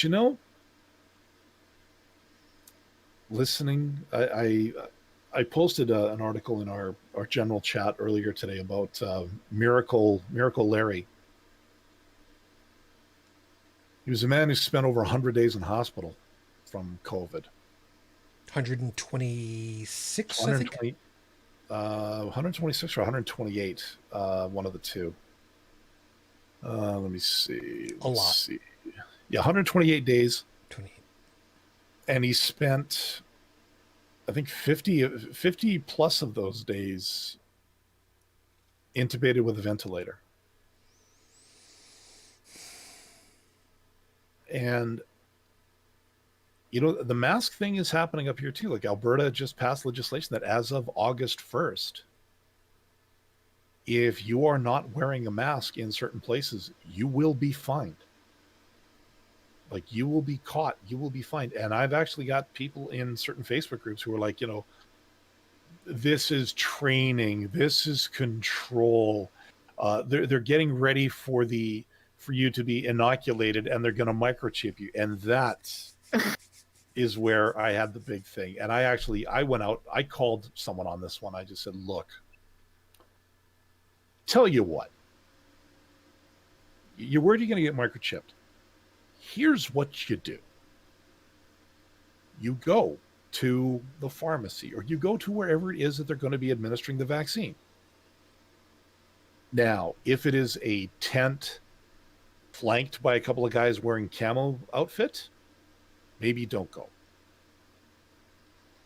Just saying, like here, I can go to a drugstore and get a flu shot. I'm hoping I can do the same thing with a COVID vaccine when it's finally done.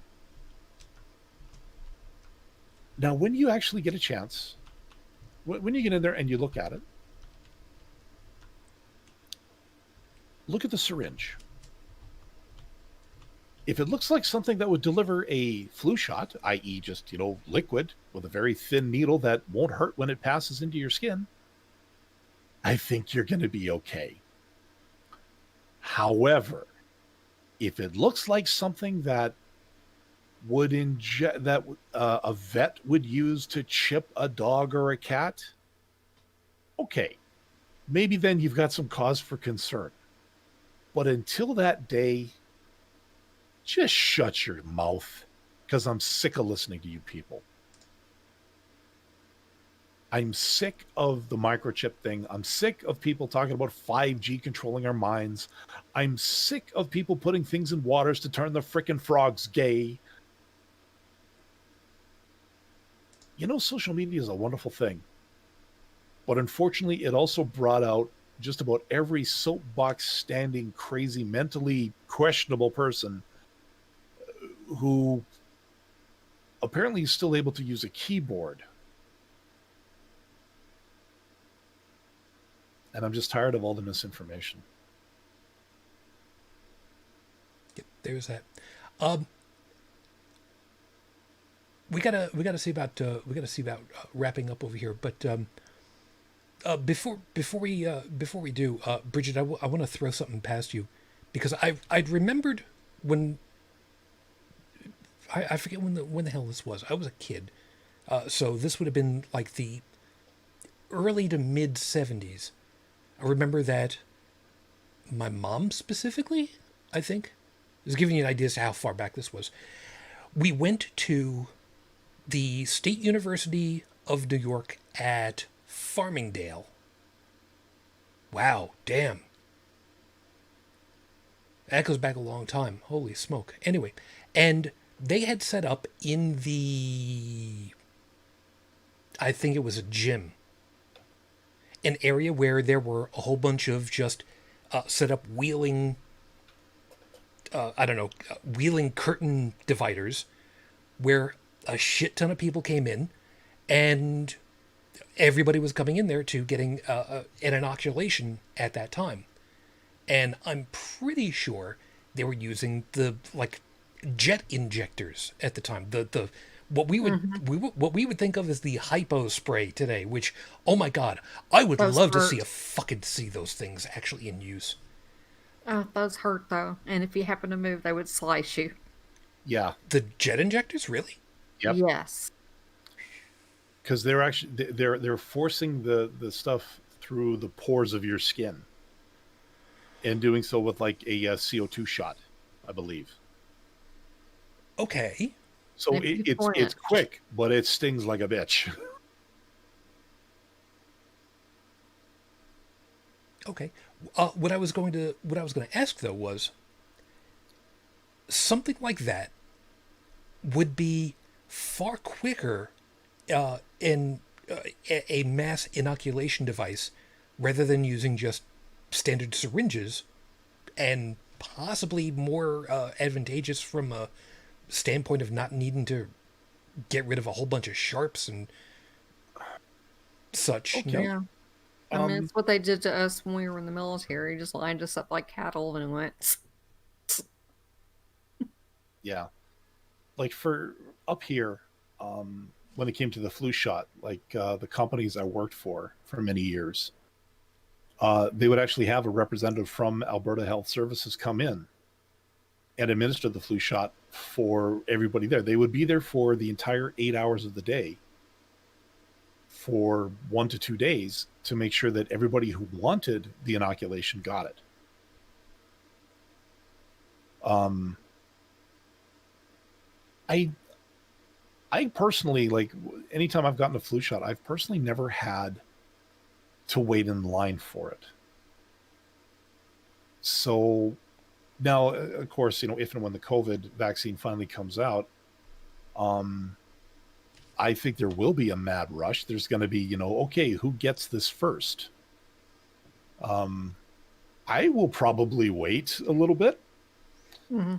uh, largely because, I don't know what kind of shape this stuff's going to be in when it's finally released. Like if they're going to forego certain trial protocols or something. I don't know, in the rush to get it out there. I mean, I can,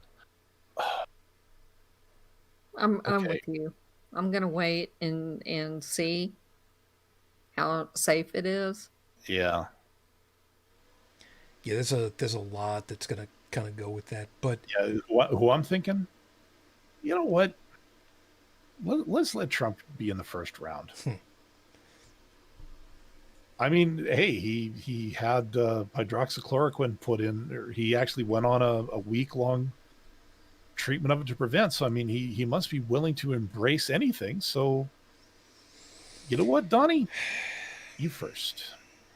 yeah, real quick as far as to when a proper, safe, working, long-term vaccine is able to work. Yeah, as far as to who should get it first, yeah, the first line health workers must be the ones to get it first.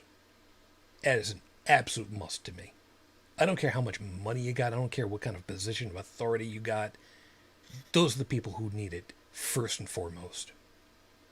They deserve, at the minimum, to have that kind of protection available to them. And not as guinea pigs, that's for damn sure. They deserve a hell of a lot more than that, but when we finally get something that actually is worthwhile, long-term, safe, yeah, yeah. I don't know what else I can close off with. I might come with something. Brigid, what do you got that you wanna close off with? I really don't have anything. I was afraid of Sorry. that. No, it's all right. It's all right. It's just a matter of that, you know. Then how about I poke you this way?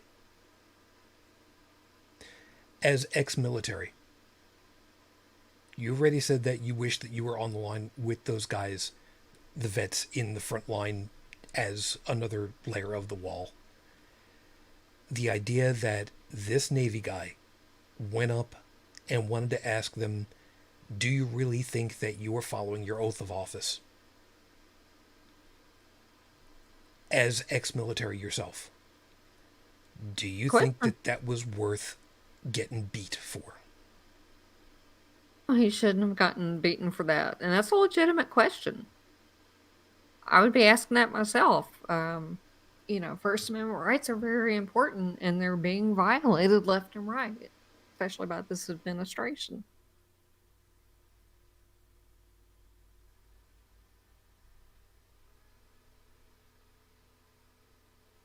Oh, that's about all I've got to say about that. That's okay. I'm just suddenly thinking to myself what kind of guts it takes for somebody to just say, you know what? Yeah, I'll take it. Broke my hand. Psh, okay. I can still, I can still throw you guys the finger. Yeah, I'm not that bad off. Damn good guy. And Dalan, what last thing that you want to go ahead and throw there?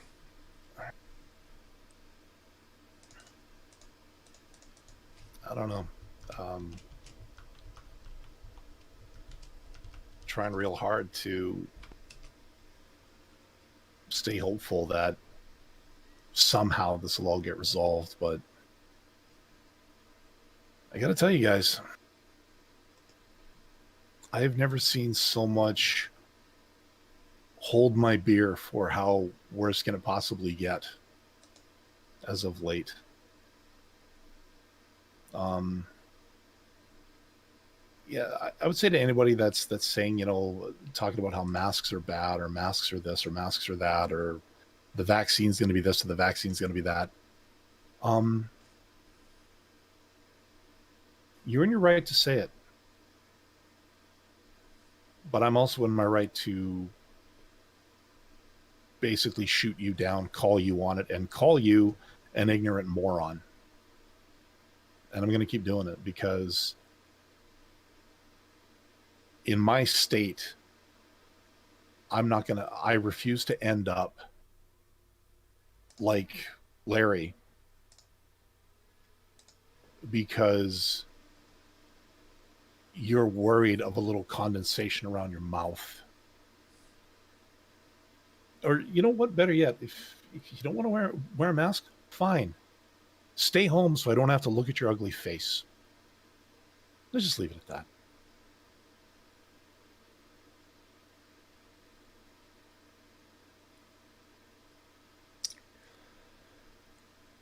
I got one line.